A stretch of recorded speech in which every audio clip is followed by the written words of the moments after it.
একটি ব্রিজের অভাবে বছরের পর বছর দুর্ভোগ পোহাচ্ছেন সিরাজগঞ্জ উল্লাপাড়া উপজেলার ২০ গ্রামের মানুষ। প্রতিদিন ঝুঁকি নিয়ে ৬ মাস বাঁশের সাঁকো আর ৬ মাস নৌকা দিয়ে পারাপার হতে হয় স্কুল কলেজের শিক্ষার্থী সহ কয়েক হাজার মানুষকে।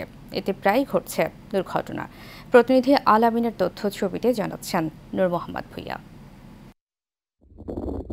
উল্লাপাড়ায় ফুলজোর নদীর উপর সেতু না থাকায় বছরে ৬ মাস পারাপার হতে হয় এই বাঁশের সাঁকো দিয়ে, আর বাকি সময় ভরসা নৌকা।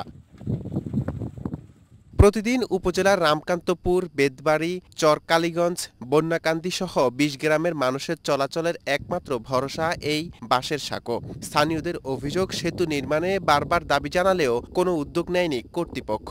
ঘাটটা বন্ধ হয়ে গেলি চলাচল খুবই সমস্যা, তারা স্কুলে যেতে পারে না। পরীক্ষার সময় যখন নদী ভরাট হয়ে যায়, ঝড় বৃষ্টির সময় নৌকা ডুবে যায়। গেলবার একটা ছাত্র ডুবে মারা গেছে। এই পার যদি নৌকা থাকে তাহলে ও পার যাইতে আধা ঘন্টা ১ ঘন্টার মতো সময় লাগে। ঠিক মতো স্কুলে যেতে পারি না, পরীক্ষার সময় ঠিক মতো পরীক্ষা ধরতে পারি না।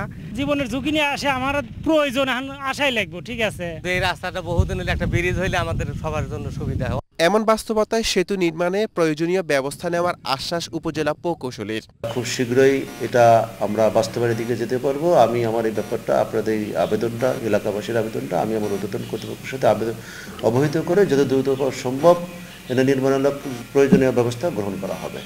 আশ্বস্ত নয়, সেতু নির্মাণে দ্রুত উদ্যোগ নেওয়ার দাবি স্থানীয়দের। নূর মোহাম্মদ ভূঁইয়া, এশিয়ান টেলিভিশন।